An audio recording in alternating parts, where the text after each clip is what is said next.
Lisons donc ici dans 1 Corinthiens au chapitre 12, la fin du chapitre 12, non? Le verset 31. La Bible dit 1 Corinthiens 12, 31.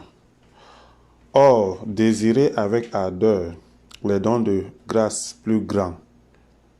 Et je vous montre encore un chemin bien plus excellent. Si je parle dans les langues des hommes et des anges, mais que je n'ai pas l'amour, je suis comme un airain qui résonne ou comme une cymbale retentissante. Et si j'ai la prophétie et que je connaisse tous les mystères et toute connaissance et que j'ai toute la loi, toute la foi, de manière à transporter les montagnes, mais que je n'ai pas l'amour, je ne suis rien. Alors, pour sauter, pour ne pas lire trop long, tombons au verset 8 de maintenant 1 Corinthiens 13. Or, y a-t-il des prophéties? Elles auront leur fin. Y a-t-il des langues? Elles cesseront. Y a-t-il de la connaissance? Elle aura sa fin. Car nous connaissons en partie et nous prophétisons en partie. Mais quand ce qui est parfait sera venu, ce qui est en partie aura sa fin.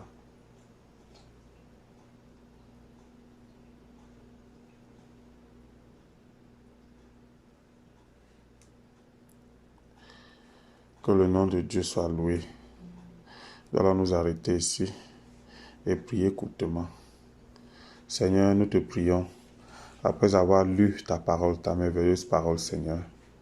Nous sommes conscients qu'un homme mortel, un homme charnel ne peut pas, Seigneur, ouvrir ta parole et la comprendre.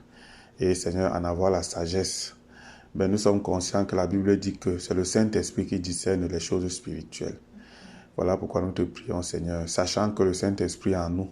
Nous te prions que par le Saint-Esprit, tu discernes cette parole, car elle est spirituelle. Et que tu nous en donnes la sagesse, Seigneur, afin que nous puissions, ô Dieu, connaître les mystères qui y sont cachés. Pour ta gloire, car nous te prions, dans le nom tout-puissant de Jésus-Christ, notre Sauveur. Amen. Que le nom de Dieu soit loué. Nous allons certainement parler courtement ce matin, mais d'une chose très importante. Dans le passage que nous avons lu, l'apôtre Paul attire notre attention et il nous montre la voie la plus excellente. Ce qui est plus excellent, c'est Dieu. C'est ce qu'il faut comprendre d'abord, dès le commencement. Et l'apôtre Paul nous dit, cette voie la plus excellente qu'il nous montre, c'est l'amour. Mais ce qui est frappant, c'est qu'il nous montre cette voie la plus excellente par rapport à quoi? Par rapport à la prophétie, par rapport aux langues, par rapport aux dons, par rapport à la connaissance. Or, toutes ces choses-là que l'apôtre Paul a en train de citer là, ces choses relèvent du Saint-Esprit.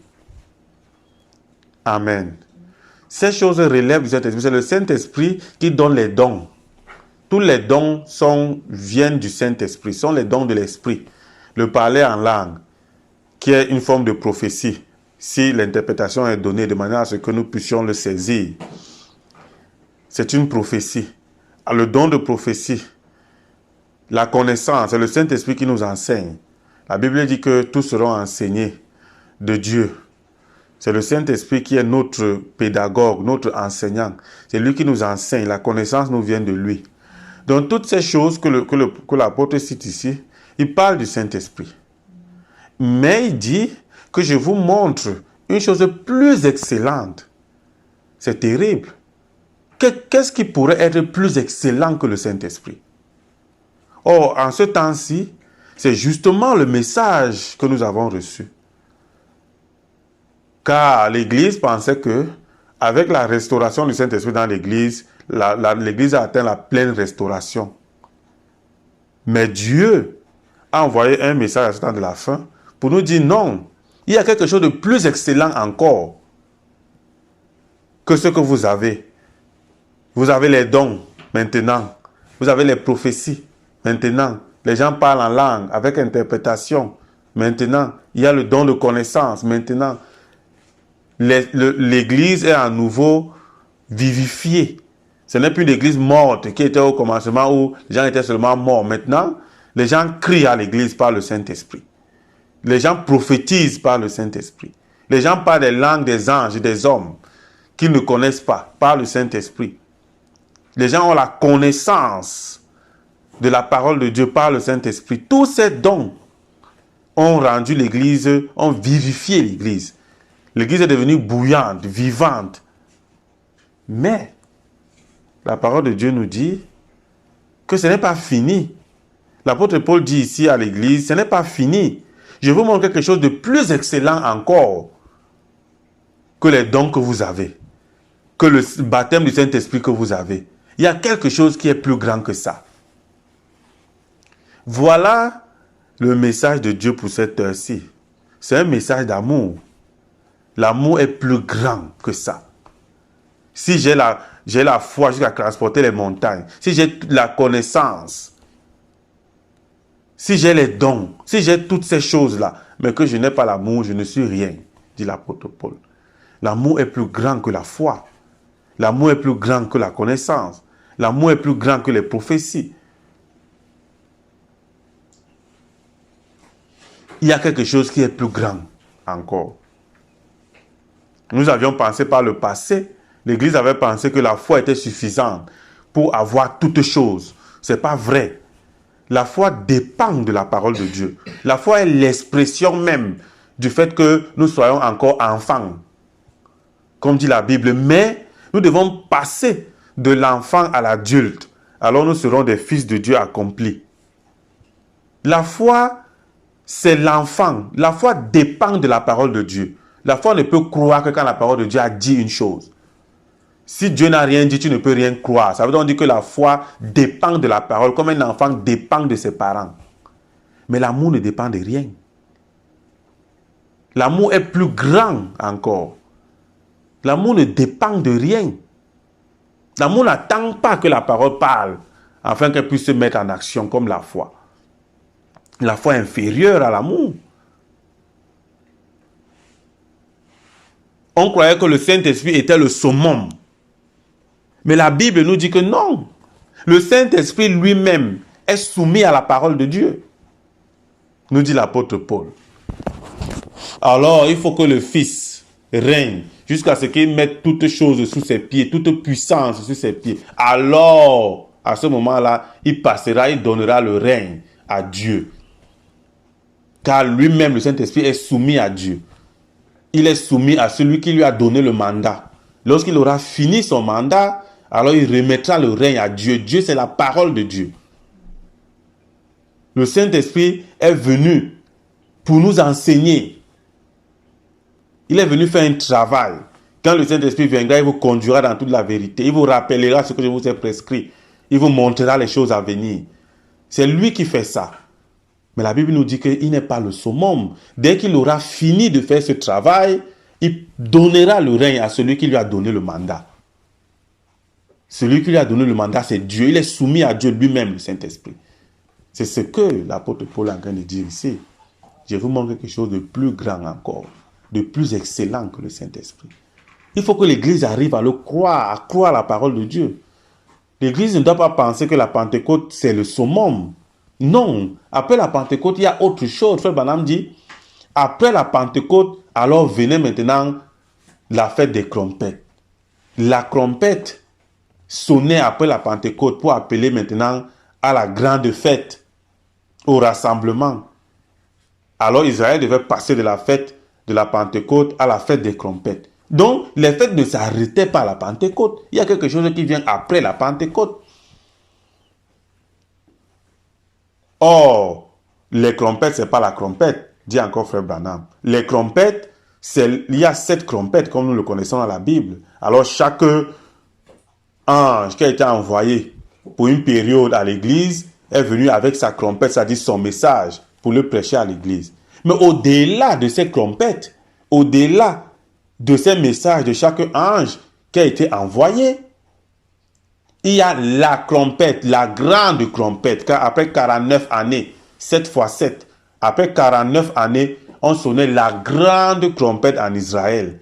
Et tous ceux qui étaient esclaves étaient libres à ce moment-là. Voilà l'enseignement biblique. Chaque prophète qui a été envoyé pour une période de temps à l'église est venu avec sa trompette, c'est-à-dire son message. Mais après cette trompette, maintenant vient la grande trompette de la liberté, où nous rentrons dans la gloire. C'est la parole qui est confiée à l'épouse. Il y a quelque chose de plus grand encore que le Saint-Esprit. On me dira, oh, mais le Saint-Esprit c'est Dieu, c'est évident. Mais la Bible dit que le Saint-Esprit lui-même est soumis à celui qui l'a envoyé. C'est-à-dire qu'il est soumis à la parole. Car le Saint-Esprit c'est un exécuteur. C'est parce qu'ils ne savent pas ça. C'est le Saint-Esprit qui exécute ce que la parole dit. La parole, c'est elle qui commande au Saint-Esprit ce qu'il doit faire. C'est pour ça que la Bible dit qu'il faut que lui-même il est soumis à la parole. Il est soumis à Dieu. Le Fils est soumis à Dieu. Le Saint-Esprit est soumis à Dieu. Il ne fera jamais rien que la parole n'a pas dit. Le Saint-Esprit est comme l'armée. L'armée exécute seulement ce que le pouvoir a dit. Quand vous êtes dans une nation, si le pouvoir est entre les mains d'un chef d'État, c'est lui qui a le pouvoir. Ce n'est pas l'armée. L'armée exécute seulement. L'armée ne peut rien faire tant que le pouvoir n'a pas dit. Mais dès que le pouvoir dit que celui-ci, arrêtez-le, l'armée vous arrête. C'est comme ça. L'armée est là pour exécuter. C'est comme ça le Saint-Esprit. Le Saint-Esprit exécute ce que la bouche de Dieu dit. Quand la bouche de Dieu dit que la lumière soit, le Saint-Esprit crée le soleil pour exécuter la parole de Dieu. Si le Saint-Esprit dit que celui qui pêche, l'âme qui pêche mourra, le Saint-Esprit exécute. Il est soumis à la parole. Voilà le message de Dieu. Il est aussi simple que ça. Mais l'amour ne dépend de rien. L'amour, c'est Dieu lui-même. L'amour a conduit Adam à suivre sa femme, tout simplement. Voilà ce que l'amour fait. L'amour ne connaît pas que quand c'est mauvais, on n'est plus ensemble, comme la loi. La loi dit que quand c'est bon, on est ensemble. Quand ce n'est plus bon, je me sépare de toi. C'est ce que la loi de Dieu dit. La loi de Dieu nous a séparés de Dieu. Il ne faut jamais oublier ça. C'est la loi de Dieu qui nous a séparés de Dieu. Cette même loi qui nous avait mis ensemble. Mais quand on a péché, la loi a dit, vous vous séparez de Dieu. La loi nous sépare, mais la grâce nous unit. Alors Jésus est l'expression de la grâce de Dieu. Il est l'expression de l'amour du Père. L'amour ne connaît pas que quand c'est mauvais, je te rejette. Non. L'amour ne sait pas ça. L'amour de Dieu n'a pas été capable de rejeter l'Église. Mais sa loi a rejeté l'Église. Mais son amour ne pouvait pas le faire. Au contraire, son amour est venu chercher l'Église dans la boue. L'amour est plus grand. C'est l'amour qui nous délivrera de la mort. Si la mort est la chose que les hommes redoutent le plus, et c'est même pour ça qu'ils meurent. Parce que quand vous redoutez quelque chose, c'est ça qui va vous arriver. Et me dit, frère Branham, ce que vous craignez, c'est ça qui va vous arriver. Les hommes redoutent la mort. Or, Jésus a dit que celui qui cherchera à conserver sa vie la perdra. Mais celui qui acceptera de perdre sa vie à cause de moi, a dit Jésus, la retrouvera. C'est parce que les gens ils haïssent la mort. C'est pour ça qu'ils meurent. Mais le jour que les gens vont commencer à aimer la mort, en considérant que la mort est une punition normale, légitime de la parole de Dieu, et que la mort vient de Dieu, parce que Dieu nous a punis, parce que nous avons péché, et qu'on va cesser de haïr la mort. Parce que quand vous haïssez la mort, vous haïssez une partie de Dieu. Si vous reconnaissez que c'est la parole de Dieu qui a prononcé la mort, donc quand vous haïssez la mort, vous êtes en train de haïr une partie de la parole. Il faut l'aimer. La mort n'est pas notre adversaire. Aussi longtemps que l'homme continue, comme la Bible dit, l'homme considère la mort comme son plus grand ennemi. Aussi longtemps qu'on va continuer à considérer la mort comme notre plus grand ennemi, la mort va toujours nous vaincre. Mais le jour qu'on va considérer que la mort n'est pas notre ennemi, que la mort est un agent de Dieu pour nous amener à quelque chose de plus grand encore. Ça me rappelle une vision que j'avais eue quand je venais de croire. Un jour, je vois dans une vision comment je suis mort. Et je vois comment mes parents pleuraient. Je n'avais pas vu mon feu père qui est déjà mort aussi.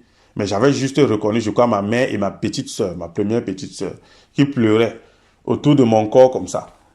Et à la maison, là, devant notre maison, là, à la maison. Et moi, j'étais plus haut, au-dessus de la terre, puisque je voyais la terre aussi. Et je les voyais. Et puis, il disait que, mais, c'était une vision, bien entendu, c'était pas la réalité. Et puis, je les voyais, puis il disait que, mais, il pleure quoi? Il pleure quoi? Pourquoi il pleure? Là où je suis bien, je ne veux même plus retourner là-bas, dans la boue que je vois là-bas. Je ne peux plus retourner, je ne veux même plus. Il pleure quoi? Si Dieu pouvait leur montrer, s'il pouvait voir là où je suis bien, je ne veux même pas retourner. Et quand j'ai dit ça, dans cette vision, oh, je venais de croire, Dieu me montrait certainement ces choses-là pour m'encourager. Et j'ai vu comment, immédiatement, j'ai commencé à monter en filant. Et puis, plus je montais, plus il y avait la lumière blanche, plus c'était glorieux, plus c'était beau. Plus je voulais que tu dans mon cœur que les gens là pleurent quoi là-bas. Je ne peux plus retourner là-bas. Il y a quoi là-bas? S'ils pouvaient savoir là où je suis. Donc, la mort, c'est un agent. Tout chrétien qui meurt, si vous lui dites encore de revenir sur la terre, il va vous dire que tant que la terre est encore dans son état, je ne peux pas revenir là-bas. Parce que là où ils sont, les chrétiens, c'est glorieux. Ils ne sont plus dans la souffrance dans laquelle nous sommes ici. Pourquoi? Parce que la terre était maudite à cause de l'homme. Dieu a dit, je maudis la terre à cause de toi. Elle te produira les racines et des rapines et des ronces. Et depuis ce jour, les maladies, puisque nous sommes dans la terre, notre corps a été formé de poussière. Et quand Dieu a maudit la terre, il a maudit notre corps avec. Le corps a commencé à nous générer les maladies, les peines, les ronces, les épines. Voilà la vérité. Vous haïssez la mort, pourquoi? Vous ne devrez pas haïr la mort. La mort, c'est un agent pour nous enlever d'ici, pour nous amener à quelque chose de plus glorieux. C'est un agent de Dieu. Il exécute la parole de Dieu. La mort exécute ce que Dieu a dit. Mais au lieu de ça, vous haïssez la mort, pourquoi? Aussi longtemps que vous allez haïr la mort, vous allez toujours mourir. Parce que la mort va toujours vous dominer. Commencez à aimer la mort. Jésus a aimé la mort à cause de son Père. S'il avait haï la mort, il ne serait jamais venu sur la terre. Il savait qu'il venait mourir. Lui-même, il a dit au Père que, qu'est-ce que je dois, j'ai la peine dans mon âme. Mais que dois-je dire? C'est pour cette heure-ci que j'ai été envoyé. C'est pour ça que j'ai été envoyé. Il est venu pour mourir pour nous. S'il avait haï la mort, il ne serait pas venu. Il a aimé la mort. Pourquoi? Parce qu'il a aimé son église. Il savait que c'était la voie pour sauver son église. La voie du salut, c'est la mort, mes chers amis. On n'avait pas besoin d'haïr la mort. C'est la voie de Dieu. Si vous voulez que la mort s'arrête, commencez à l'aimer. Commencez à dire la mort vient de Dieu. Ce n'est pas notre ennemi. Il vient pour nous amener dans la gloire, dans quelque chose de plus glorieux. L'amour, je vais dire, est supérieur à tout, a dit l'apôtre Paul. La voie, je vais vous montrer quelque chose qui est plus excellent encore. Vous avez le Saint-Esprit, vous avez les dons, vous êtes content. Vous croyez que tout est fini. Tout n'est pas fini là, mes chers amis. Frère Branham avait raison. Il a dit à l'église que ça ne s'arrête pas là. Justification, Dieu a rétabli. Sanctification, Dieu a rétabli. Baptême du Saint-Esprit, Dieu a rétabli. Mais ce n'est pas fini. Encore que la sanctification n'est pas une étape en soi. La sanctification n'est qu'une conséquence de la foi. Quand vous croyez, automatiquement, vous vous repentez. C'est automatique. Si vous ne vous repentez pas, ça veut que vous n'avez pas cru. C'est la raison pour laquelle l'apôtre Pierre, lorsqu'il a prêché et que les gens ont cru, et qu'ils ont dit, homme frère, que ferons-nous? L'apôtre leur a dit, mais si vous avez cru, repentez-vous. Et que chacun de vous soit baptisé au nom de Jésus-Christ pour la rémission de vos péchés. C'est-à-dire pour le pardon, pour votre pardon. Alors, vous recevez le don du Saint-Esprit. Donc, la repentance, c'est une conséquence de la foi. Quand j'ai cru, la preuve que j'ai réellement cru, c'est que je me répands. La sanctification, c'est une conséquence. Mais le baptême du Saint-Esprit, c'est autre chose. Ce n'est pas ma foi ne crée pas le baptême du Saint-Esprit. Vous trompez. Ma foi crée la repentance. Ma foi crée la sanctification. Parce que je me suis repenti, je ne pars plus en boîte de nuit. Donc ma foi a créé la sanctification. Parce que je me suis repenti, je ne pars plus vers les prostituées. Donc ma foi m'a sanctifié, a créé la sanctification. Mais ma foi ne peut pas créer le baptême du Saint-Esprit. Vous vous trompez. Le baptême du Saint-Esprit, c'est une expérience qui doit venir elle-même. Il faut que Dieu vous donne le Saint-Esprit. Voilà la réalité. Donc, vous croyez la parole. La parole de Dieu crée la sanctification et vous sépare du monde. Ensuite, Dieu voit votre foi. Il est content de vous. Il vous donne le Saint-Esprit. Alors vous êtes sauvés, scellés pour l'éternité. Mais ce n'est pas fini. Le Saint-Esprit ne s'arrête pas là. Maintenant, il faut montrer quelque chose qui est plus excellent encore. La troisième chose, c'est l'amour. Ça, c'est plus excellent, le summum. Rien ne dépasse l'amour. Rien. Même à moins que la chose soit déjà pervertie par les hommes ou les démons ou quoi que ce soit, que la chose ait déjà été pervertie, mais tout ce qui a été créé par Dieu est sensible à l'amour. Tout. Même un chien méchant, un chien redoutable, s'il vient à vous pour vous mordre, concentrez-vous et montrez-lui que vous l'aimez. Il faut que le chien perçoive que vous l'aimez. S'il perçoit que vous l'aimez, il va s'arrêter. Quelle que soit la bête féroce, quelle que soit la chose qui est féroce, c'est sensible à l'amour. Si jamais, il faut seulement que ça arrive à percevoir que vous l'aimez, ça va s'arrêter dans sa course pour vous faire du mal. C'est comme ça. C'est comme ça. Il n'y a pas... L'amour est une puissance qui est supérieure à la puissance de la foi. La foi attend que la parole parle. Quand la parole a parlé, maintenant la foi peut tout. Elle peut tout. Pourquoi? À cause de la parole qui peut tout elle-même. Mais l'amour n'attend pas que la parole parle. L'amour n'a pas attendu que Dieu dise que va suivre ta femme dans la mort pour que Adam suive sa femme dans la mort. Non. Pourtant, la loi lui disait de ne pas toucher au fruit qui est au milieu de cette table mort que Dieu avait mis devant lui. Mais l'amour qu'il avait pour sa femme n'a pas été capable de laisser sa femme seule dans la mort. Voilà la vérité. Mes frères, l'amour l'a poussé là-bas. Voilà la vérité. Donc, montez, vous descendez. Montons, nous descendons. Allons à gauche, allons à droite. Faisons n'importe quoi, nous les croyants. Tant que nous n'arrivons pas à cette excellence qui est l'amour, nous n'allons jamais vaincre la mort. Jamais et jamais. Parce que si nous comptons sur la foi pour vaincre la mort, nous nous trompons. Parce que la foi croit la parole. Or, c'est la même parole qui nous a condamnés. La foi va faire comment? Le Saint-Esprit ne peut pas enlever la mort dans vous. C'est pour ça que le Saint-Esprit est venu à nous depuis. Nous avons reçu le baptême du Saint-Esprit, mais nous mourrons toujours.